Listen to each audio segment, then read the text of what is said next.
Hey, how's it going, everyone? Let's hop right into this. This is going to be my advice I give to every apprentice. Now, there are three pieces of advice that I give to every single apprentice when I have the opportunity. And I've been giving these same three pieces of advice since I was an apprentice.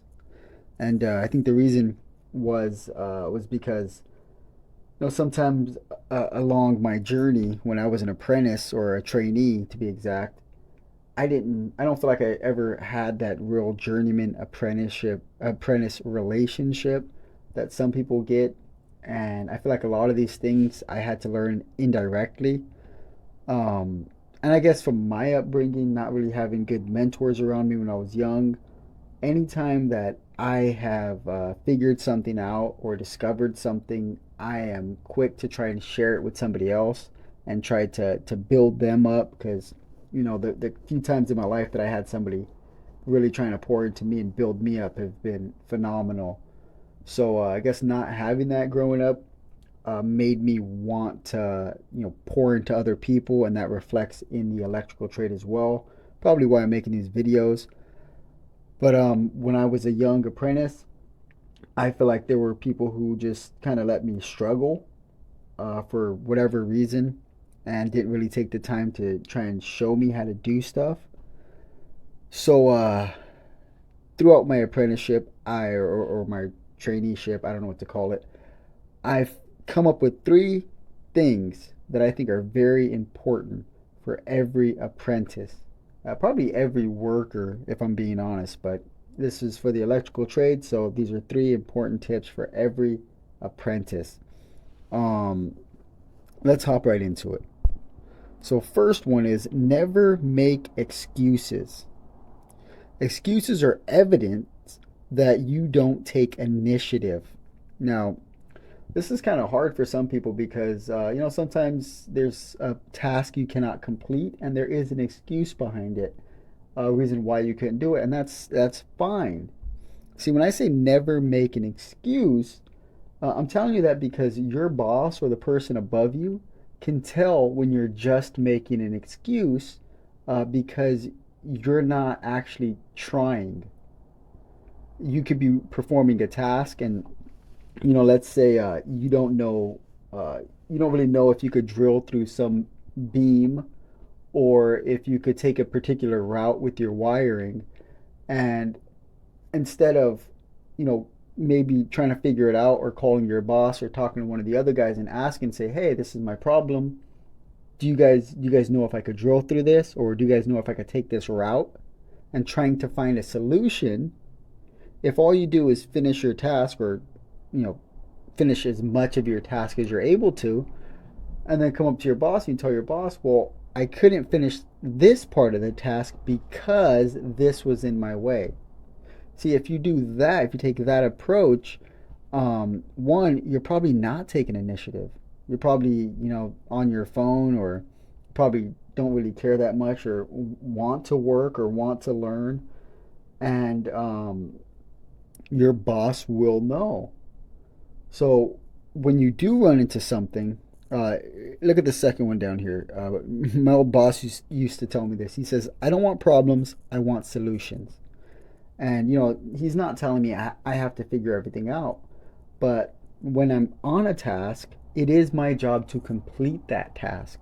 So it's either I figure out a good route, I figure out a way to perform my task, or I ask my boss. I don't mind bugging my boss. If I can't figure it out, and I feel like it would be quicker if I call my boss and ask him, hey, can I do this? Can I route this way? Um, that's good. Why? Because once I leave that particular task, nobody's going to have to come behind me and pick up my slack. You don't want people coming behind you picking up your slack. You want to be the guy that picks up other people's slack later on, because that's going to help you grow as an electrician. And finally, I wish I knew who said this. I was, scrolling through YouTube Shorts or some Instagram videos or something, like like we all do nowadays. So I have no clue who it was. But somebody said this and it was really good. So I got it in quotations on the bottom. It says, "If you get good at making excuses, then that's all you'll be good at." And that's such a powerful statement. So just know that when you go up to your boss, he could tell if you're making excuses. He could tell if you're showing initiative. So try to be the person that takes initiative, that tries to complete a task. If you can't find a piece of material, note it down. Try to look for it later and come back and put that piece of material up. Sometimes guys will not have P rings or something to go on their metal 4S boxes, and they'll just leave it, and then I'll come by, week 2 weeks later or something, and come back to their unit, and I see all these things missing, and I could tell that these guys are not taking initiative when they do that, and nothing wrong with these workers. Some of these workers are great guys, but it does show me that okay, this is probably somebody I can't trust to give a helper to. Because if you're taking initiative, and I can tell, wow, this guy, he's on point. He might not know everything, he might not do the best work, but this guy's on point. He's trying to perform his task, he's trying to complete his task, he's trying to be a productive part of this team. So that's the guy that I am going to take more time to try and train, try and build up, try and give as much of the knowledge that I have too. So just know, number one, never make excuses. Your boss doesn't want problem; he wants solutions. All right, next, observe how others perform tasks. Do not reinvent the wheel. Now, I got some funny stories about this, both from my first year. One of the stories is I was working at a CVS, and we're in this top mezzanine area. This is where all the panels are for that project. And I think there were like 7 panels or like 5 panels. There was a lot of panels. And I was on the last panel.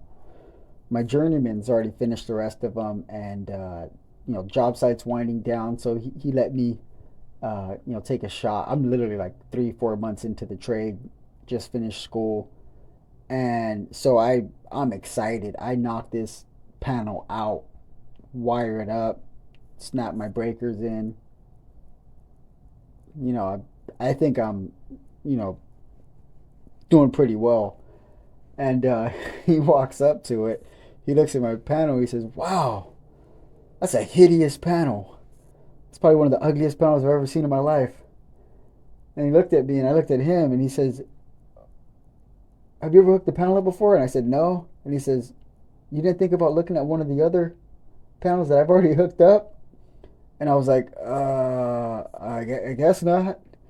And yeah, it was funny because I didn't think about observing how he already did it. There were literally a few panels right next to me that were already complete. But instead of me taking the time to look at it and to imitate how he wired up his panels, I just jumped the gun and ready to rock and roll. And yeah, I made a very ugly looking panel. And yeah, so he made fun of me for it. So that's a funny little story. I always laugh when I think about that one. And but he taught me that day that if I'm going to perform a task and I don't know exactly how to do it, or if I don't know a quick way to do it, or a more efficient way to do it, or a way to do it and make it look better, then if there's somebody around me doing that same task, or somebody has done that same task on my job site, I should go and observe how they did it. Because if their stuff looks good, I want my work to look like that too. And it's way easier to glean from them than it is to try and reinvent the wheel and figure it out on your own.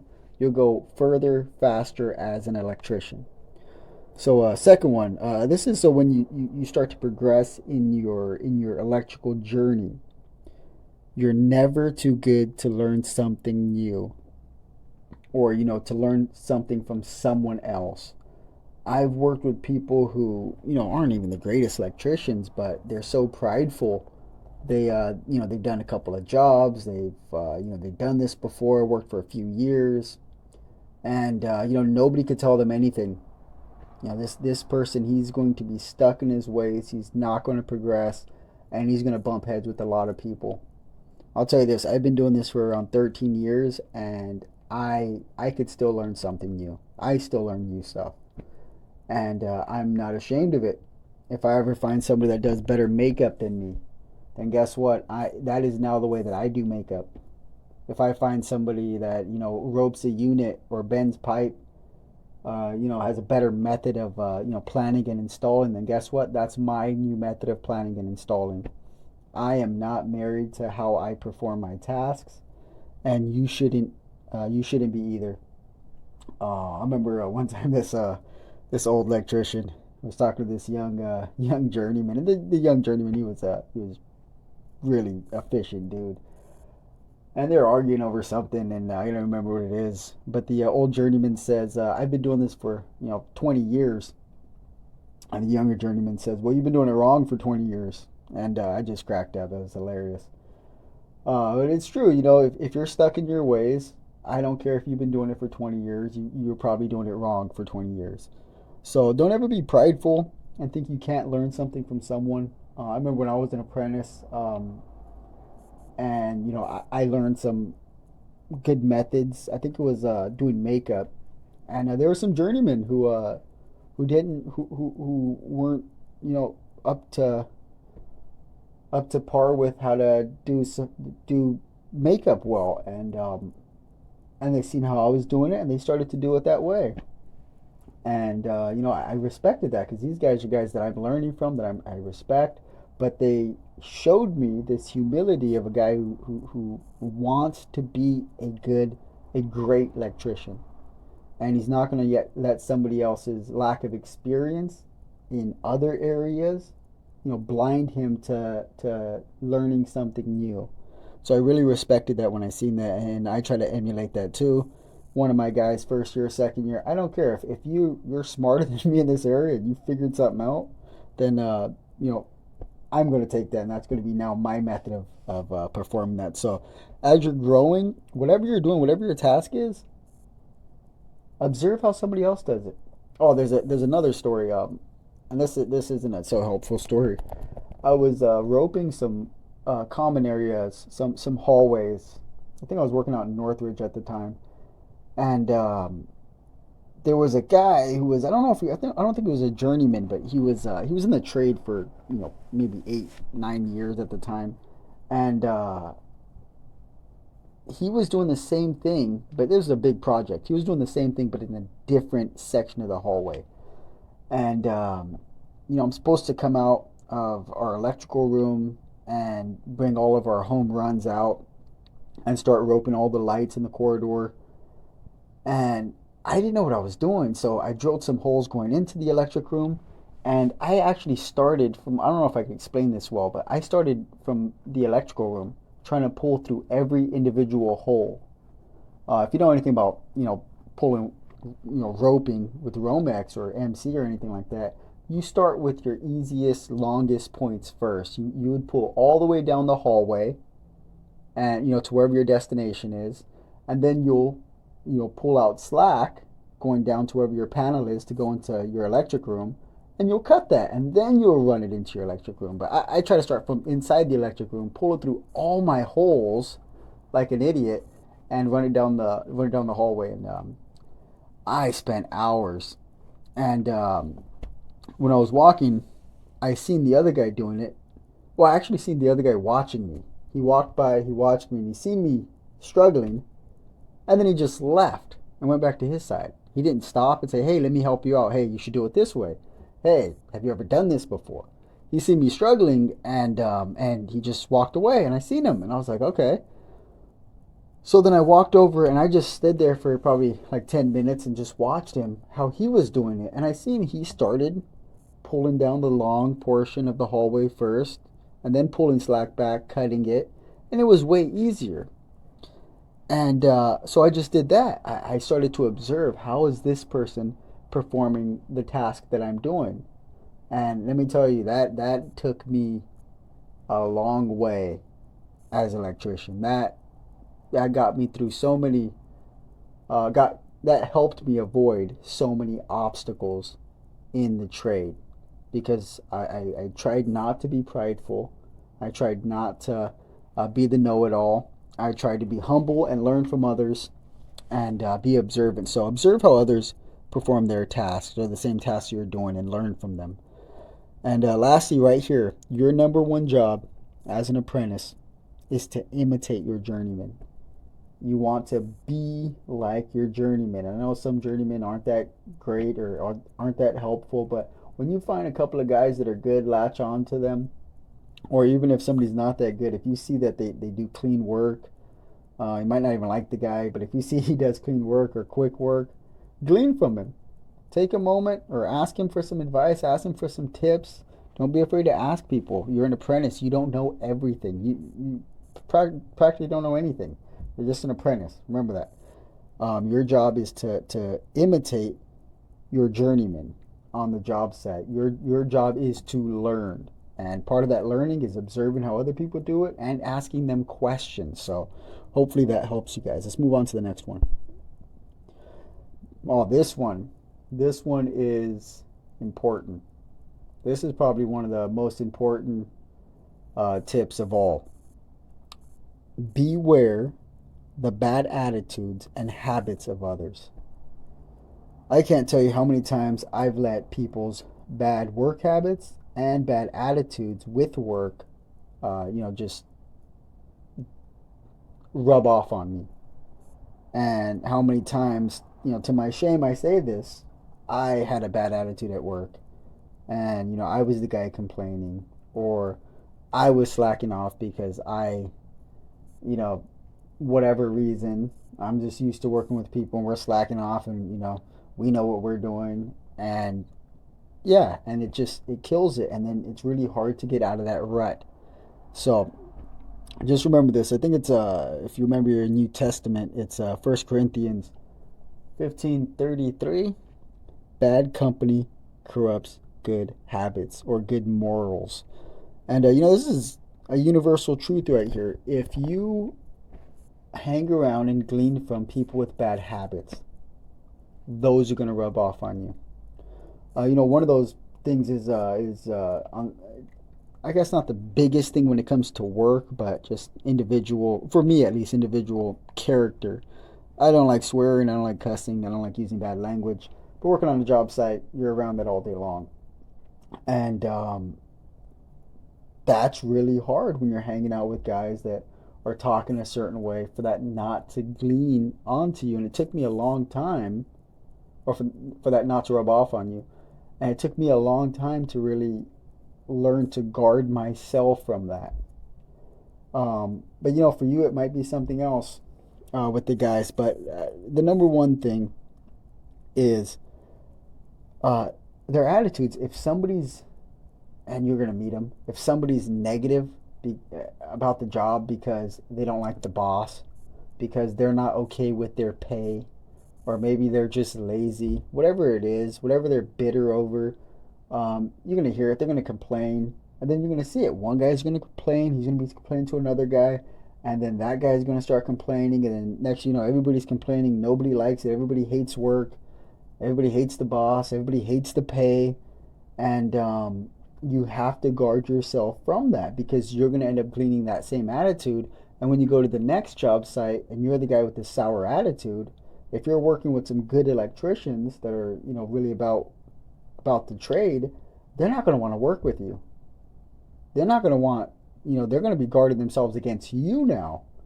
And, so you got to try and keep your attitude good and your perspective on work good. So that's what leads to this second one.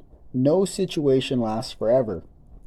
Let's say, something about your job is bad. It's like, maybe you're getting picked on and you're giving all the hard work, or somebody's trying to throw you under the bus. Oh, which happened. I've had that happen a lot. Somebody trying to move up by moving me out of the way and trying to blame me for stuff or talk bad about my work. And it happens. It happens. But you just got to know that no situation is going to last forever. And sometimes you just got to push through it. You got to be the bigger person and focus on your task. Focus on doing a good job. Because if you're a good electrician, even if you get fired, even if by some strange happenings you lose your job and because somebody was, bad mouthing you or something, uh, you're still a good electrician and nobody's going to take that away from you. You go to another company and you're going to do good. I remember I was at a company, it was kind of weird because they wanted to let me go because I wasn't doing a good job. And then, but the reality was I was doing a good job. But the boss on that job site wasn't actually looking at my work. This is the funniest thing and it blows my mind. He wasn't actually looking at my work. He was listening to one of his guys that he liked. And one of this particular guy, he's known for throwing people under the bus and trying to make them look bad because he was not a good electrician. And I know this because after he got laid off, I had to go back and fix a bunch of his work. And that same boss that wanted to lay me off for doing a bad job or not working well realized his mistake, realized that I was actually doing a great job, that nothing I did was messed up, or nothing I did was taking forever to be completed, and that I actually went back and helped him out by fixing the other guy's mistakes, the guy that was trying to throw me under the bus. So, it happens. But if you're a good electrician, if you are knocking it out of the park, if you're giving 110%, you're going to be okay. You don't have to try and defend yourself. Don't defend yourself. Don't get caught up in any of that stuff. Just do a good job. Let your work speak for itself, and you'll be fine. And yeah, so if you are in a situation and it starts to make you bitter, it starts to bog you down, you have to remember it's not going to last forever. It's not going to last forever. And that really encourages me because I'm just like, okay, I'm just gonna finish this job site and I'll be on to another one. Hopefully, I'm with a different crew or different whatever it may be, or maybe I have to leave that company. Maybe I have to start exploring my options. That's another thing. If you don't like your work environment, if you're not growing as an electrician, if maybe they're not paying you well, um, go to another company. Start shopping around. You can't be afraid to leave. Like some guys are like little birds that like they're afraid to just jump out of that nest and spread their wings and try to fly. And sometimes you got to take that risk. Sometimes you got to be willing to, be unemployed for a minute, looking for something better. You got to take that risk. So lastly, this is good info right here. A good attitude begets a good attitude. So if you have a good attitude, you're gonna keep having a good attitude on stuff. You have a good outlet, and you don't let stuff make you bitter, give you a bad outlook on life. Then you know what? Your attitude is gonna be good, and people are gonna know that. It's gonna reflect on your character, and people are gonna see that this dude always has a good attitude. This guy doesn't let people, doesn't bring people down with his bitter attitude. And what that's going to do is you're going to help other people to not have a bitter attitude. And you're going to make the entire job site a better place. And it's not always an easy task. Not an easy task. But a good attitude begets a good attitude. And a bad attitude only perpetuates a bad attitude. So if you're sour, if you have a bad attitude, just know that that's not, two negatives don't make a positive in this case. Your bad attitude isn't all of a sudden going to bless you and give you a good attitude. You have to change your outlook. You have to decide not to be bitter over these particular things and change your outlook. And if it's your job environment, maybe you have to change your work environment. Maybe you have to pack your stuff and go to another company. So beware of the bad attitudes and habits of others. So real quick, where am I at? End of slide. We'll go back all the way to the beginning. Real quick, my first advice is never make excuses. Don't make excuses. Second advice, observe how others perform their tasks. Don't reinvent the wheel. Watch, observe, learn, imitate, be a great electrician. Third, beware the attitudes and the bad attitudes and the bad work habits of others because it can rub off on you.